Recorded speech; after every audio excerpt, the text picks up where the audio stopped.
Hello aspirants to all of you, very warm welcome है आप सभी का। और एक बार फिर से हम लोग लाइव आ चुके हैं एक बहुत इंपॉर्टेंट सेशन के बाद साथ। तो आज मॉडर्न हिस्ट्री पढ़ रहे हैं और मॉडर्न हिस्ट्री में बात करेंगे हम लोग बंगाल के नवाबों की, ठीक है ना। और किस तरह से, देखो लास्ट सेशन हमने जो पढ़ा था यूरोपियों का, हमने उस सेशन में बैटल ऑफ प्लासी, तो प्लासी का युद्ध जो था, प्लासी का युद्ध तक पढ़ लिया था हमने। बैटल ऑफ प्लासी कि किस तरह से ब्रिटिश ईस्ट इंडिया कंपनी ने मीर जाफर को अपनी तरफ किया, और मीर जाफर को अपनी तरफ करने के बाद सिराजुद्दौला को मार दिया, ठीक है। और बैटल ऑफ प्लासी में ब्रिटिश ईस्ट इंडिया कंपनी बहुत अच्छे से जीत गई।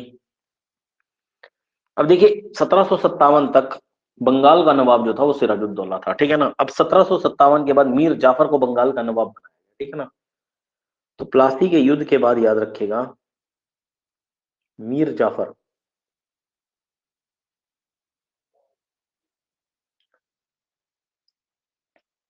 मीर जाफर को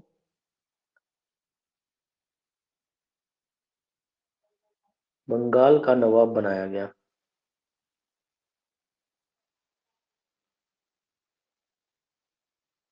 याद रखिएगा, ठीक है ना। 1757 से 1760 तक मीर जाफर बंगाल का नवाब रहा।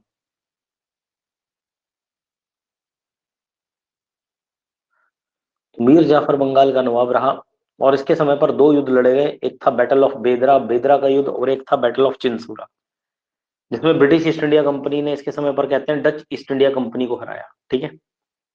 तो इसके समय में बेदरा और चिंसूरा दो युद्ध लड़े गए थे, जिसमें ब्रिटिश ईस्ट इंडिया कंपनी ने डच ईस्ट इंडिया कंपनी को हराया। देखो मीर जाफर बिल्कुल भी अच्छा नवाब नहीं रहा, क्योंकि ये अंग्रेजों की कठपुतली था। अंग्रेज आते गए, टैक्स लगाते रहे, सारा का सारा बंगाल का जो खजाना था वो सारा का सारा खाली होता गया। क्योंकि जब जब अंग्रेज आते यहाँ पर तब तब इसको टैक्स भी देना पड़ता उनको, और साथ ही साथ उनकी खिदमत भी करनी पड़ती, उनको पैसा भी देना पड़ता। हुआ ये कि बंगाल का धीरे धीरे खजाना खाली होना शुरू कर दिया, ठीक है। तो मीर जाफर भी बगावत में उतर गया उसके कुछ समय बाद ठीक है, क्योंकि सारा कोष ही खाली हो गया था अंग्रेजों का। इसके बाद अगला बना मीर कासिम। अगला नवाब बना, इसका नाम था मीर कासिम। मीर कासिम बना बंगाल का नवाब 1760 से लेकर के और 1763 तक या 64 तक भी आप कह सकते हैं। मीर कासिम को याद रखेगा बेस्ट नवाब माना जाता है, सबसे अच्छा नवाब माना जाता है इसको, ठीक है ना। ऐसा माना जाता है कि ये बंगाल का सबसे अच्छा नवाब था। इसने क्या किया, इसने फरमान और दस्तक को समाप्त किया सबसे पहले तो बंगाल में, ठीक है। फरुख सियार ने फरमान जारी किया था, तो इसने फरमान को कि अंग्रेजों को टैक्स फ्री ट्रेड की परमिशन दी थी, ठीक है ना। तो इसने उसी फरमान एवं दस्तक को क्या कर दिया, को समाप्त कर दिया। तो इसने फरुख सियार वाले फरमान को समाप्त कर दिया कहाँ पे, बंगाल में। इसने कहा कि बंगाल में अगर व्यापार करना है तो भाई साहब टैक्स दो। इसने बंगाल में 4 चेक पोस्ट बना दी, ठीक है ना। 4 चेक पोस्ट बनाई, ठीक है। मुर्शिदाबाद, हुगली, पटना और, ठीक है ना, कलकत्ता।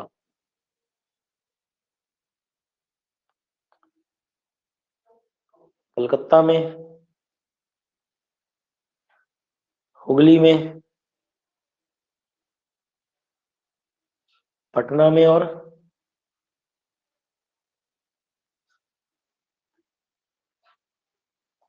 मुर्शिदाबाद में। तो इनने 4 चेक पोस्ट बनाई और कहा कि इन पर 40% का टैक्स लगा दिया, कि जिस व्यक्ति को भी बंगाल में व्यापार करना है वो टैक्स दो और व्यापार करो।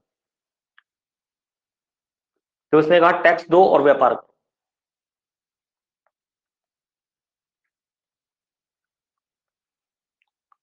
अब 1763 में कई सारे युद्ध लड़े गए ब्रिटिश ईस्ट इंडिया कंपनी और मीर कासिम के बीच में। देखिए अगर मैं बात करूं 1763 में, देखो कटवा स्थान है, ठीक है ना, मुर्शिदाबाद है, इसके अलावा याद रखिएगा गिरिया है, इसके अलावा सूती है और मुंगेर। इन सारे स्थानों पर याद रखिएगा युद्ध लड़े गए और इन सारे स्थानों पर ब्रिटिश ईस्ट इंडिया कंपनी ने मीर कासिम को हराया। मीर कासिम को हराया टैक्स के चलते भाई। मीर कासिम टैक्स लगा रहा था, ये टैक्स नहीं देना चाह रहे थे, ठीक है ना। मीर कासिम भाई साहब हारने के बाद अवध भाग गया, ठीक है ना। कहाँ चला गया? अवध। अवध चला गया और कैपिटल शिफ्ट कर दी उसने भी, ठीक है ना। अवध चला गया मीर कासिम। इसके बाद लड़ी गई भाई साहब। मीर कासिम ने सारे राजाओं को इकट्ठा किया, मुगल बादशाह को भी इकट्ठा किया, ठीक है ना। बंगाल का नवाब भी आया, अवध का नवाब भी उसका मित्र था। और भाई साहब 22-23 अक्टूबर 1764 को लड़ा गया बक्सर का युद्ध, याद रखिएगा। 22-23 अक्टूबर 1764 को लड़ा गया बक्सर का युद्ध। बहुत इंपॉर्टेंट बैटल है ये इतिहास की। बक्सर का युद्ध लड़ा गया। अब इसमें 3 लोग इकट्ठे हो गए थे, ठीक है ना। 3 लोग इकट्ठे, तो कौन कौन थे? तो पहला तो था मीर कासिम। मीर कासिम कहां से आया था? तो ये नवाब था बंगाल का, ठीक है ना। तो ये बंगाल का नवाब था। दूसरा था शुजाउद्दौला।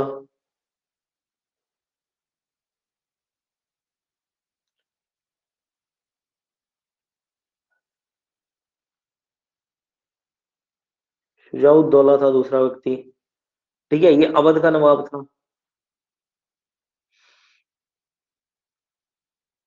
और तीसरे थे हमारे मुगल किंग शाह आलम सेकंड।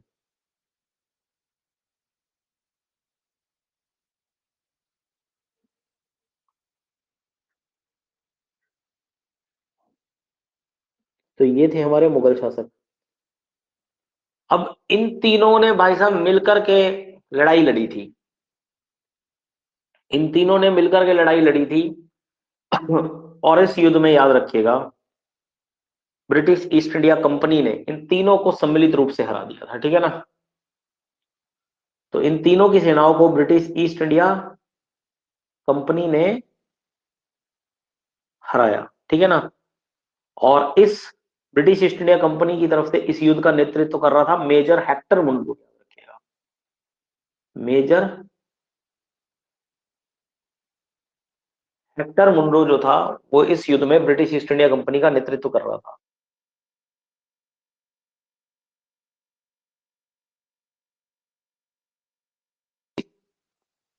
देखिए इस युद्ध के समाप्त होने के बाद हुआ क्या। शाह आलम सेकंड को तो भाई साहब जेल में डाल दिया गया इलाहाबाद किले में, ठीक है ना। शाह आलम सेकंड को बंदी बना लिया गया, ठीक है ना।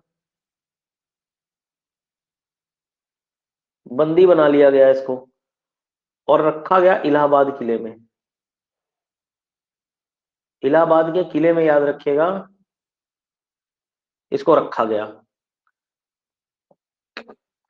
शुजाउद्दौला भाग खड़ा हुआ और मीर कासिम भी दिल्ली चला गया, ठीक है ना। मीर कासिम भी भाग करके कहां चला गया? दिल्ली चला गया, ठीक है। और शुजाउद्दौला कहां चला गया भाग करके? शुजाउद्दौला वापस चला गया, अवध चला गया इस युद्ध की समाप्ति पर, ठीक है, हारने के बाद।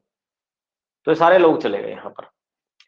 इसके बाद याद रखिएगा, अब रॉबर्ट क्लाइव या लॉर्ड क्लाइव आप कह सकते हैं, ठीक है ना। रॉबर्ट क्लाइव या फिर लॉर्ड क्लाइव को बंगाल का गवर्नर बना दिया गया इस युद्ध के समाप्त होने के बाद, ठीक है।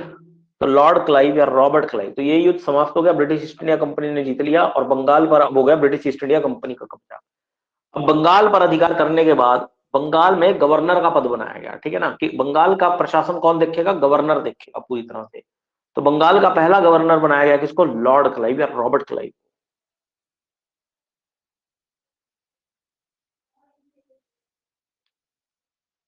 लॉर्ड क्लाइव या फिर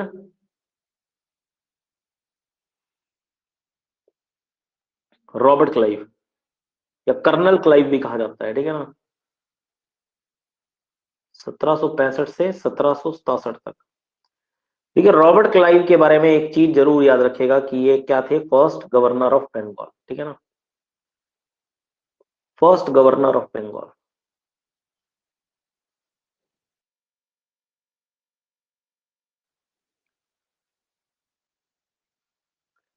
तो बंगाल के पहले गवर्नर थे, याद रखिएगा, ठीक है, ये बात बहुत इंपॉर्टेंट है।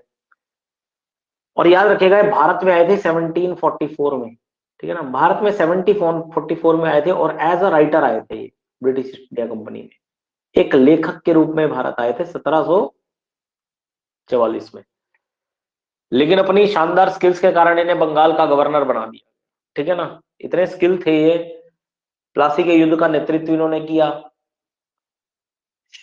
सिराजुद्दौला को हराया, इनकी स्किल बड़ी अच्छी थी। तो इस वजह से इन्हों को क्या बना दिया गया, फर्स्ट गवर्नर बना दिया गया, बंगाल का पहला गवर्नर बना दिया गया रॉबर्ट क्लाइव को। अब याद रखिएगा 1765 में,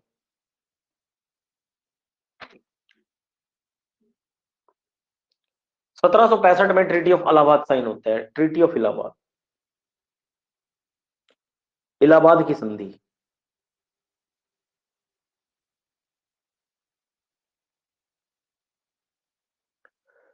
ट्रीटी ऑफ इलाहाबाद, इलाहाबाद की संधि साइन की गई, इलाहाबाद या फिर फैजाबाद भी कहीं कहीं लिखा हुआ है, एक ही बात है, ठीक है ना, इलाहाबाद या फैजाबाद।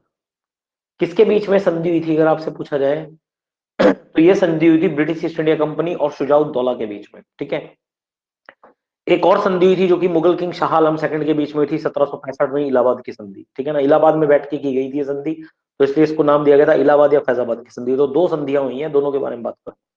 तो पहली संधि की बात करता हूं जो कि ब्रिटिश ईस्ट इंडिया कंपनी और अवध के नवाब किसके बीच में, शुजाउद्दौला के बीच में हुई थी, शुजाउद्दौला के बीच में ये संधि हुई थी, पहली संधि between British east India company and Shujauddaula. देखो ऐसा है कि इस संधि के तहत शुजाउद्दौला जो कि कहाँ का, अवध का नवाब हुआ करता था, शुजाउद्दौला से इलाहाबाद कारामानीपुर छीन लिया गया, ठीक है ना। तो शुजाउद्दौला से इलाहाबाद और कारामानिकपुर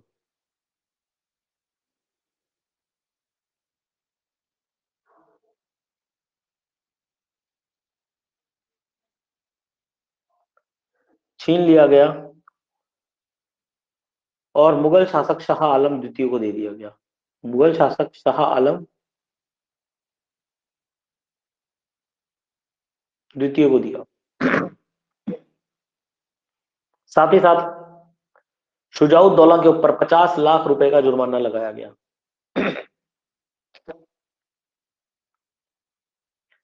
अंग्रेजों ने कहा जो हमारा इस युद्ध में नुकसान हुआ उसकी भरपाई करो, ठीक है। 50 लाख रुपए का जुर्माना लगाया गया, शुजाउद्दौला से हरजाना लिया गया, आप कह सकते हैं। इसके अलावा बनारस को अवध से स्वतंत्र किया गया, बनारस को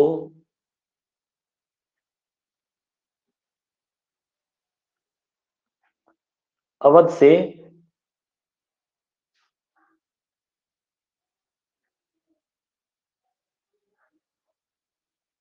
स्वतंत्र किया गया, ठीक है।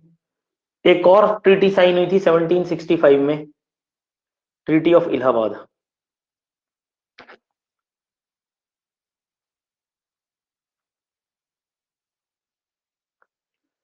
इलाहाबाद की संधि।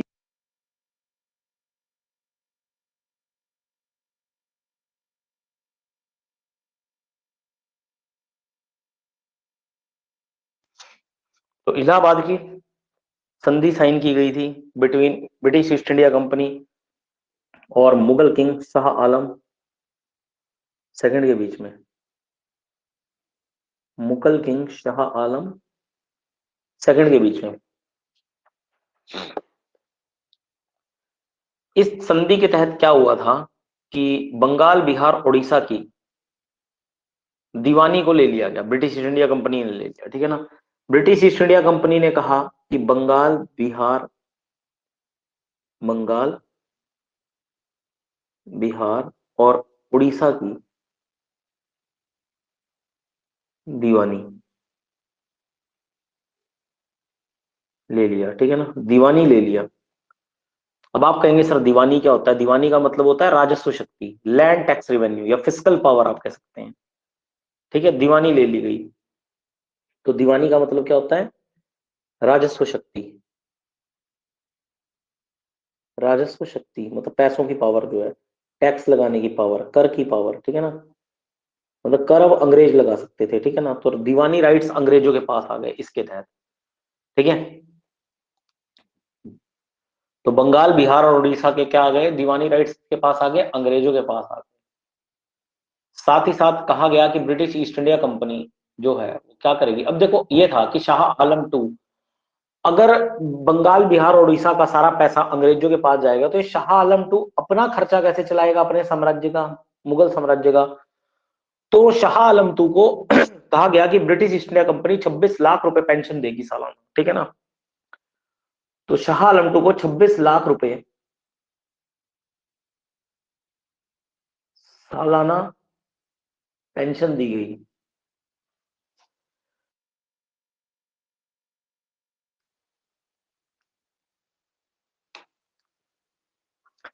और इलाहाबाद और कारा मानिकपुर जो कि शुजाउद्दौला से छीना था, वो किसको दे दिया गया, वो भी शाह आलम को दे दिया गया, इलाहाबाद और कारा मानिकपुर।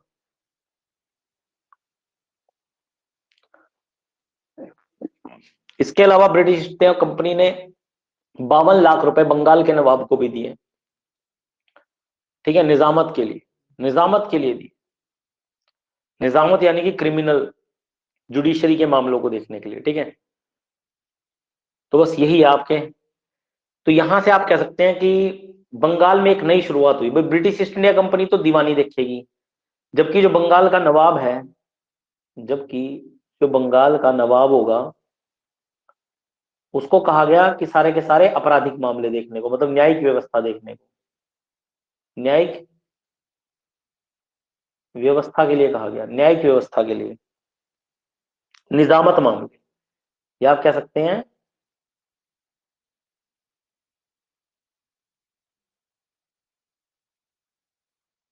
निजामत मामले दे दिए गए।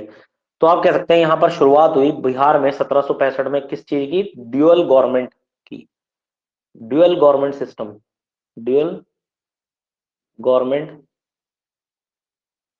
System in Bengal. तो बंगाल में द्वैक शासन प्रणाली की, द्वैक शासन प्रणाली, यही है द्वैक शासन प्रणाली, यानी कि जमीन से रिलेटेड मामले, पैसों से रिलेटेड मामले, करों से संबंधित मामले तो अंग्रेज देखेंगे, ठीक है ना।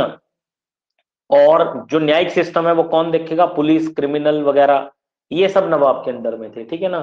तो पुलिस हो गया, क्रिमिनल हो गए, अपराध हो गया, ये सारी चीजें पुलिस वगैरह जो थी वो किसके अंडर में थे, या कोई भी आपराधिक मामला हो गया वो सारा का सारा बंगाल के नवाब के कंट्रोल में था, याद रखिएगा। हालांकि ड्यूअल सिस्टम ऑफ गवर्नमेंट को ये 1765 में चली और 1772 तक चली थी। 1765 से लेकर के 1772 तक ये सिस्टम चल रही थे। 1772 में याद रखिएगा कि इस सिस्टम को वारन हेस्टिंग ने हटा दिया था, वारन हेस्टिंग्स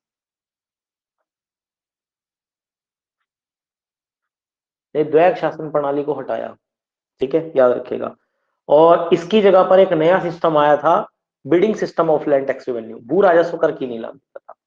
इसकी जगह पर क्या आई थी, तो इसकी जगह पर आई थी भू राजस्व कर की नीलामी प्रथा। करेंगे इसके बारे में बात, भू राजस्व कर की